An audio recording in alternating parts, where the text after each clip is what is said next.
Cara mengendalikan hawa nafsu. Hakikat nafsu, manusia dilengkapi dengan nafsu sebagai kekuatan untuk melaksanakan fungsi kehidupan. Konsep nafsu yang identik dengan segala hal yang buruk seperti pemarah serta hasrat pada kecintaan dunia, nafsu seks, nafsu serakah, dan lain-lain belumlah tepat. Pengertian nafsu lebih luas daripada semua itu. Nafsu merupakan wujud yang halus diciptakan Allah 2000 tahun sebelum jasad diciptakan. Sebelum bertemu jasad, nafsu masih berbentuk ruh. Setelah dipertemukan dengan jasad, maka disebut dengan nafsu. Ruh sebelum bertemu jasad belum mengenal apa-apa selain Allah. Ruh selalu istifadah di hadapan Allah. Setelah menyatu dengan jasad itulah ruh dilengkapi dengan nafsu. Menurut Imam Al-Ghazali dalam beribadah kepada Allah Subhanahu wa taala, abid orang yang beribadah disibukkan oleh penghalang-penghalang yang terdiri dari 4 macam, yaitu dunia, makhluk, setan, dan nafsu.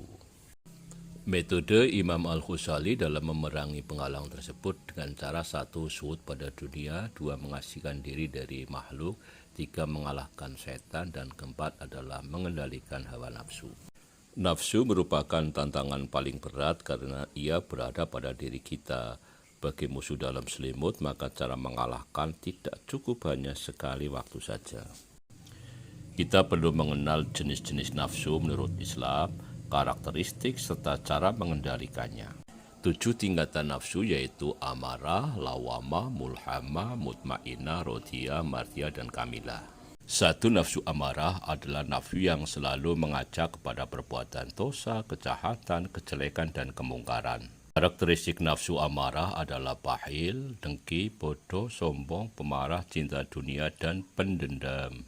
وَمَا أُبَرِّئُ نَفْسِي إِنَّ النَّفْسَ لَأَمَّارَةٌ بِالسُّوءِ إِلَّا مَا رَحِمَ رَبِّي إِنَّ رَبِّي غَفُورٌ رَحِيمٌ. Dan aku tidak menyatakan diriku bebas dari kesalahan, karena sesungguhnya nafsu itu selalu mendorong kepada kejahatan, kecuali nafsu yang dirahmati oleh Tuhanku. Sesungguhnya Tuhanku Maha Pengampun, Maha Penyayang. Quran Surat Yusuf ayat 53. Bal yuridul insanu liyafjura amamah. Tetapi manusia hendak membuat maksiat terus-menerus. Surat Al-Qiyamah ayat 5. Fi qulubihim maradun fasadahumullahu marada walahum adabun alimun bima kanu yakdzibun. Dalam hati mereka ada penyakit, lalu Allah menambah penyakit itu dan mereka mendapat azab yang pedih karena mereka berdusta. Surat Al-Baqarah ayat 10. Berikutnya berdasarkan Quran Surat Al-Fussilat ayat 51. Dan apabila kami berikan nikmat pada manusia, dia berpaling dan menjauhkan diri dengan sombong. Tapi apabila ditimpa malapetaka, maka dia banyak berdoa. Nafsu yang kedua adalah nafsu lawamah, adalah nafsu yang selalu menyesali diri setelah berbuat dosa dan maksiat dengan cara merubah diri menjadi lebih baik. Karakteristik nafsu lawamah yaitu menyesali diri, hanyut pada kesenangan dunia, suka menipu, hibah yaitu menggunjing, ria atau pamer, dolim, aniaya, lupa pada Allah, bohong, dan ujub bangga pada amal-amalnya.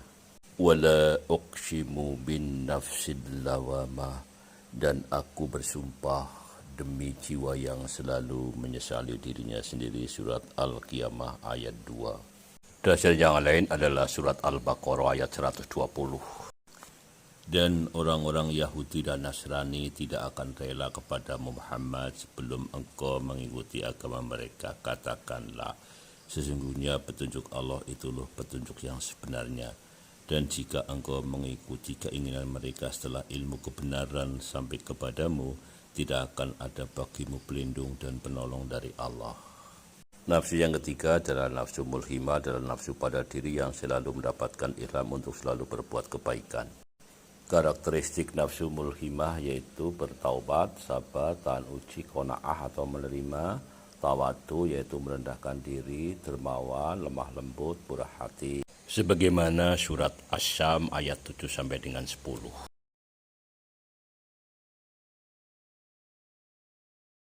Demi jiwa serta penyempurnaan ciptaannya, maka dia mengilhamkan kepadanya jalan kejahatan dan ketakwaannya. Sungguh beruntung orang-orang yang mensucikan jiwa itu, dan sungguh rugi orang yang mengotorinya. 4. Nafsu mutmainnah, nafsu yang bersifat tenang, tentram, dan selamat dari sifat majmumah atau tercela. Karakteristik nafsul mutmainnah yaitu loma, suka memberi, tawakal, berserah diri, ikhlas, bersyukur, ridho pada kehendak Allah, takut semata kepada Allah semata-mata. Ya ayyatuhan nafsul mutmainnah, irji'i ila rabbiki radiyatan mardiyah, fadkhuli fi ibadi fadkhulil jannah. Wahai jiwa yang tenang, kembalilah kepada Tuhanmu dengan hati yang ridho dan diridhoinya. Maka masuklah ke dalam golongan hamba-hambaku dan masuklah ke dalam surgaku. Surat Al-Fajr ayat 27-30. Kelima, nafsu rodiyah, yaitu nafsu yang sudah ridho dan sadar atas semua ketentuan dan kehendak Allah.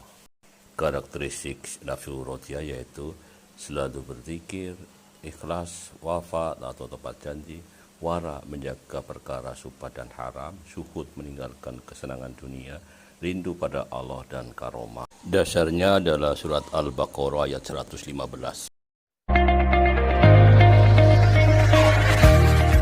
Dan milik Allah timur dan barat, kemanapun kamu menghadap, di sanalah wajah Allah. Sungguh Allah Maha Luas, Maha Mengetahui.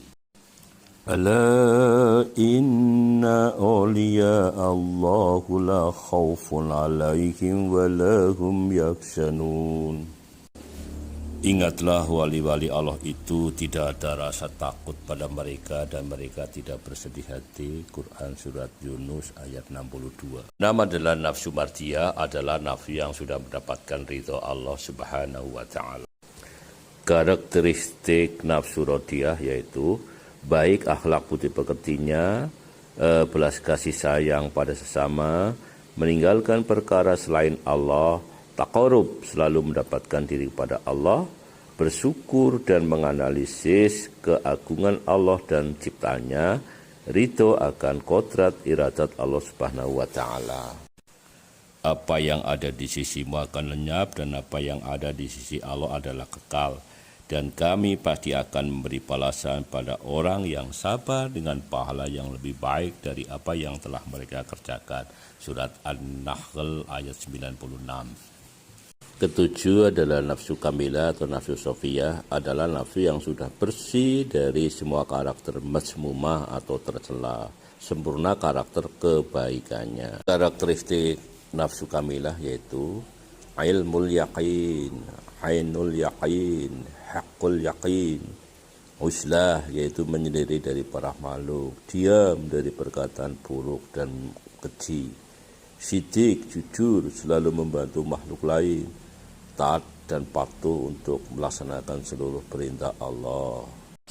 Nafsu kamilah adalah nafsu yang sempurna yang dimiliki oleh para nabi dan para rasul dengan predikat al-insanul kamil, manusia sempurna sebagai teladan sejati dalam mengembangkan amanat Allah Subhanahu wa Ta'ala. Siratal ladzina an'amta 'alaihim ghairil maghdubi 'alaihim waladdallin, yaitu jalan orang-orang yang telah Engkau beri nikmat pada mereka, bukan jalan mereka yang dimurkai dan bukan jalan mereka yang sesat. Surat Al-Fatihah ayat 7. Orang yang diberi nikmat adalah para syuhada, para aulia, para solihin, para nabi dan para mursalin, para utusan Allah Subhanahu wa Ta'ala. Cara mengendalikan hawa nafsu.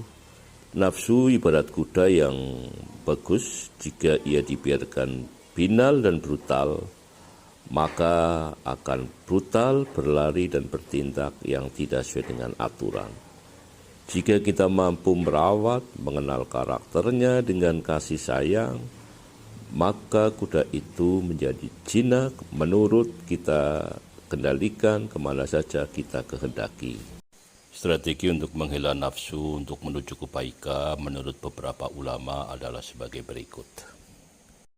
Strategi yang pertama, kita selalu mohon perlindungan dari bisikan dan godaan manusia, jin atau setan yang terkutuk. A'udzubillahi minasyaitonirrajim. Aku berlindung pada Allah daripada godaan syaitan yang terkutuk. Yang kedua adalah selalu mohon petunjuk dan pertolongan Allah SWT. Iyyaka na'budu wa iyyaka nasta'in. Hanya kepada Engkau-lah kami menyembah dan hanya kepada Engkau-lah kami mohon pertolongan. Ihdinas siratal mustaqim. Ya Allah, tunjukkanlah kami ke jalan Engkau yang lurus. Siratal ladzina an'amta 'alaihim ghairil maghdubi 'alaihim waladdallin. Amin. Yaitu jalannya orang-orang yang telah Engkau berikan nikmat pada mereka, bukan jalannya orang yang Engkau murkai dan bukan pula jalannya orang-orang yang sesat. Surat Al-Fatihah ayat 5 sampai dengan 7. Yang ketiga adalah memohon agar terhindar dari bisikan jin dan manusia. Bismillahirrahmanirrahim. Qul a'udzu birabbin nas, malikin nas, ilahin nas, min syarril waswasil khannas, alladzi yuwaswisu fi sudurin nas minal jinnati wan nas. Aku berlindung kepada Tuhan manusia, Raja manusia, sembahan manusia, dari kejahatan bisikan setan yang bersembunyi, yang membisikkan kejahatan itu ke dalam dada manusia dari golongan jin dan manusia. Mohon agar terhindar dari bisikan jin dan manusia. Bismillahirrahmanirrahim. Qul a'udzu birabbin nas, malikin nas, ilahin nas, min syarril waswasil khannas, alladzi yuwaswisu fi sudurin nas minal jinnati wan nas. Cara yang kelima adalah membaca Al-Quran dan maknanya sebagaimana dalam surat Al-Isra ayat 9.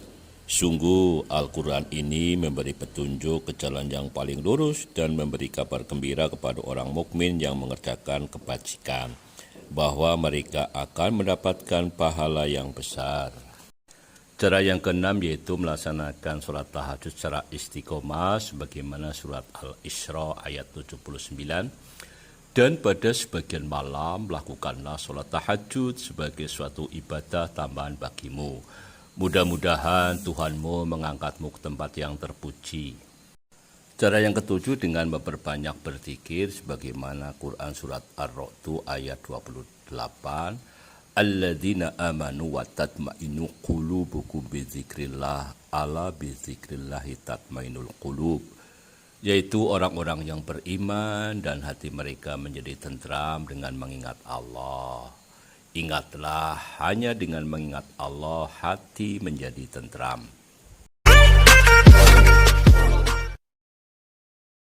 Cara yang ke-8 adalah berpuasa wajib dan sunnah dari Abi Hurairah radhiyallahu anhu, bahwa Nabi Muhammad sallallahu alaihi wasallam bersabda, puasa paling utama setelah puasa Ramadan adalah puasa pada bulan Allah yaitu Muharram.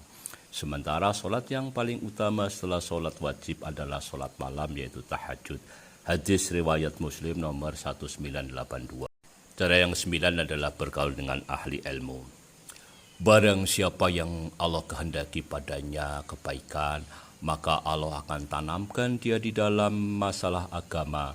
Aku adalah Al-Qasim yang membagi, sedangkan Allah Azza wa Jalla adalah Maha Pemberi. Umat ini akan senantiasa tegak di atas perintah Allah, tidak akan membahayakan mereka orang-orang yang menyelisih mereka, sampai datang putusan Allah. Hadis riwayat Al-Bukhari. Sahabat semuanya, di atas semuanya di dalam rangka memerangi hawa nafsu kita, maka jadilah kita sebagai hamba yang pandai bersyukur. La in syakartum la azidannakum wa la in kafartum inna adzabi lasyadid. Semoga kita ditambahkan rahmat hidayah dengan rasa syukur ini dan segala kenikmatan, qanaah dan ridho terhadap rahmat Allah.